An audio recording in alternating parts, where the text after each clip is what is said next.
नमस्कार दोस्तों, स्वागत है आपका हॉरर बुक की एक और नए वीडियो में। दोस्तों, अगर आपको ये वीडियोस पसंद आ रही हैं तो आप इसे लाइक ज़रूर करें और चैनल को सब्सक्राइब भी करें। अगर आपकी कुछ रिकमेंडेशंस है तो आप कमेंट सेक्शन में कमेंट करके हमें बता सकते हैं। और अगर आप हमें सपोर्ट करना चाहते हैं तो आप इन वीडियोस को शेयर भी करें ताकि ये ज़्यादा लोगों तक पहुँचे। चलिए अब बिना ज़्यादा टाइम गंवाएं शुरू करते हैं आज की इस वीडियो को।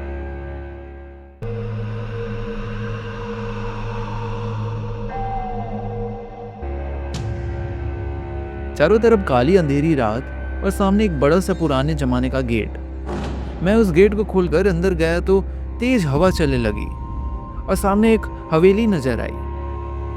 तभी छन छन की आवाज के साथ एक लड़की मेरे बराबर से गुजरी और हवा में गायब हो गई। मैं सिर्फ पीछे से उसके लंबे बाल और सुडौल बदन ही देख पाया था। मैं हवेली के अंदर गया ही था कि तभी एक कमरे में छन छन की आवाज आई। मैं भागकर उस कमरे में गया तो सामने दीवार पर मुझे एक तस्वीर नजर आई। शायद किसी लड़की की थी, पर मुझे उसका चेहरा धुंधला नजर आ रहा था। जिसे साफ करने में तस्वीर के पास जा ही रहा था कि मुझे किसी के हंसने की आवाज सुनाई दी। हंसी की आवाज सुन मैं डर गया और तभी किसी ने मुझे पीछे से पकड़ा और मेरी गर्दन पर अपने दांत गड़ा दिए। मेरे जिस्म से खून का एक कतरा चूसने लगी। मैं दर्द से तड़प रहा था, छटपटा रहा था कि अचानक ही मैं चिल्लाते हुए नींद से जग गया। उस वक्त रात के 3 बज रहे थे और यह सपना मुझे हर पूर्णमासी की रात आया करती थी। अगली सुबह मैं कॉलेज जल्दी चला गया।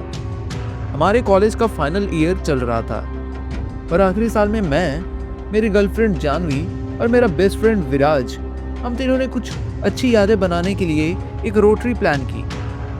विराज ड्राइव कर रहा था। मैं और मेरी गर्लफ्रेंड जानवी हम दोनों बैक सीट पर चिपक कर बैठे हुए थे।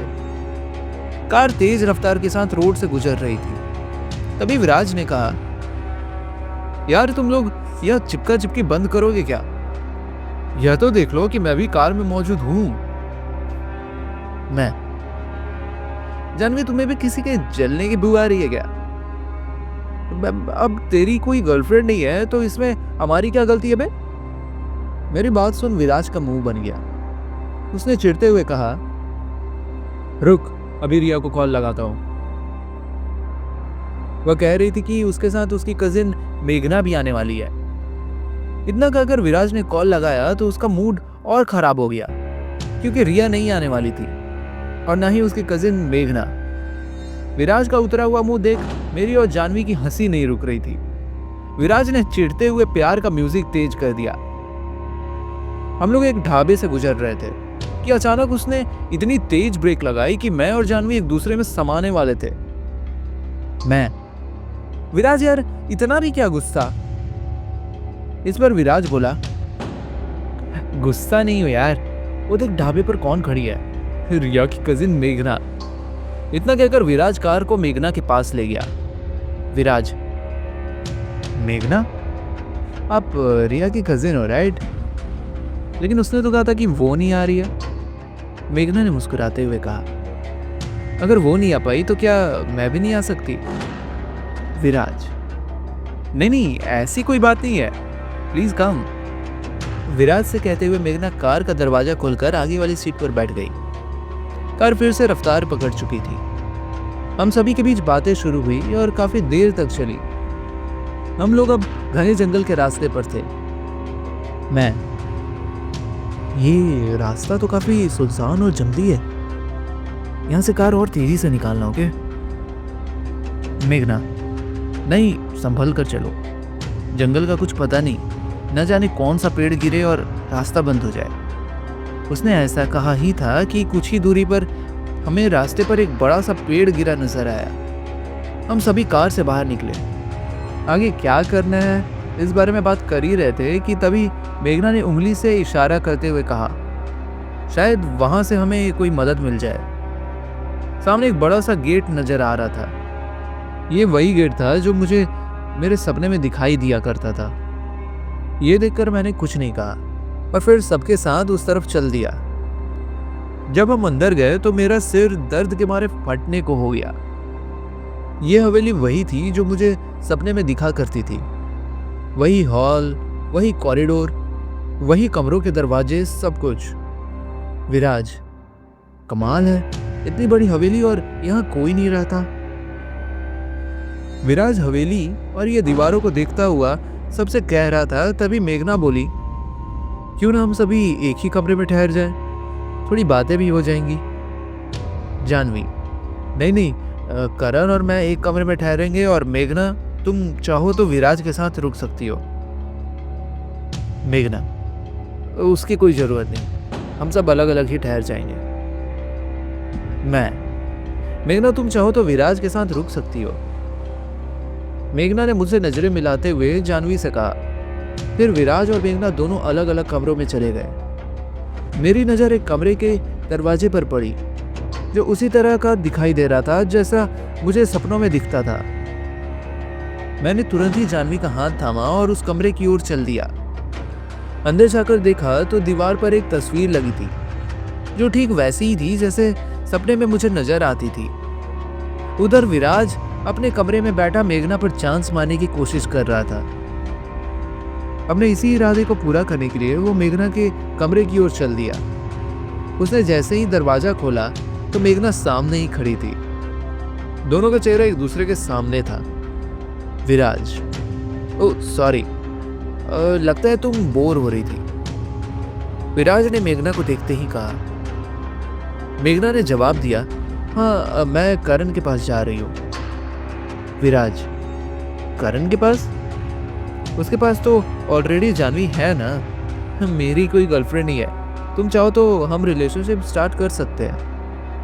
रिलेशनशिप की बात सुनकर मेघना ने तमतमाते हुए विराज से कहा, जस्ट शट अप, ओके? मेरा करण से मिलना बहुत जरूरी है, वरना। मेघना भी बोल ही रही थी कि विराज ने उसकी कमर में हाथ डालकर मेघना को अपनी तरफ खींच लिया।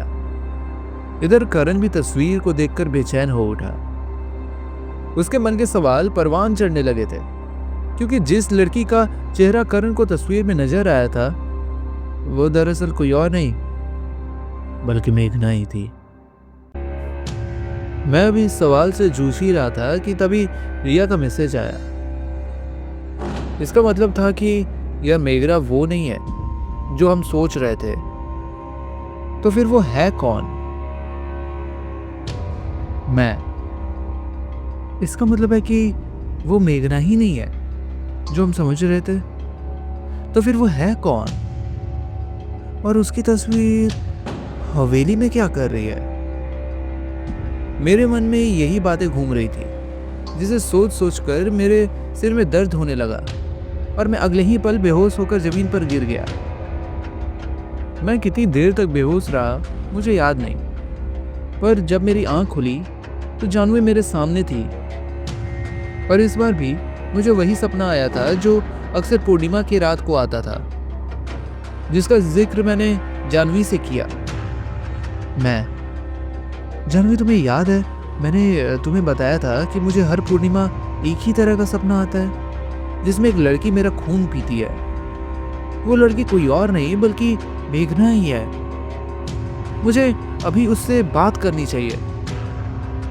मैं बिस्तर से उठकर मेघना के पास जा ही रहा था कि तभी जानवी ने मेरा हाथ पकड़कर मुझे रोक लिया। दूसरी तरफ विराज आज की मेघना और कल की निहारिका के करीब जाने की कोशिश में था। विराज ने कहा, अगर तुम चाहो तो गर्लफ्रेंड बॉयफ्रेंड नहीं बन सकते, लेकिन क्या सिर्फ आज रात के लिए हम डॉक्टर खेल सकते हैं? कहते कहते विराज रुक गया। उसके चेहरे पर एक शरारती मुस्कान थी।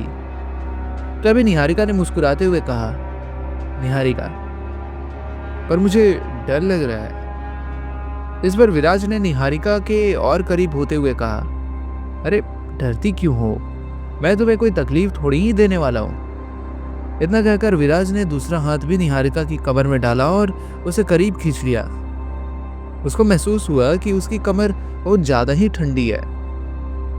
विराज, तुम्हारा जिस्म तो बर्फ के जैसे ठंडा है। विराज की इस बात पर निहारिका कुछ जवाब नहीं दे पाती। इससे पहले निहारिका के होठों पर विराज ने अपना होठ रख दिए। निहारिका भी विराज की वासना की आग में किसी आहुति की तरह समर्पित होते जा रही थी। उसने भी विराज के जिस्म को नोचना और खसोटना शुरू कर दिया था। तभी विराज को महसूस हुआ कि निहारिका के नाखून उसकी गर्दन को छीलने लगे हैं। विराज आ, आ, विराज दर्द से कराहते हुए निहारिका को खुद से दूर कर देता है, पर जैसे ही उसकी नजर निहारिका के चेहरे पर पड़ती है वह डर के मारे कांपने लगता है। निहारिका की आंखें लाल थी, नाखून लंबे और दांत किसी भेड़िए की तरह नुकीले थे। निहारिका, क्यों चिल्ला रहे हो विराज? क्या तुम्हारा मेरे साथ रात बिताने का मन नहीं है? मैं तो तुम्हारी गर्लफ्रेंड हूं ना। इतना कहकर निहारिका उस पर झपट पड़ी और उसकी गर्दन पर अपनी दांत गड़ा दिए। कमरे में विराज की चीख गूंज उठी और अगले ही पल विराज दर्द से तड़पता हुआ मौत की नींद सो गया। करण, मैं ऐसा नहीं होने दूंगा, हम लोग अभी यहां से निकलते हैं। करण जानवी से कहते हुए इस जगह से निकलने की बात कर रहा था। जानवी, निहारिका से भागना आसान नहीं है।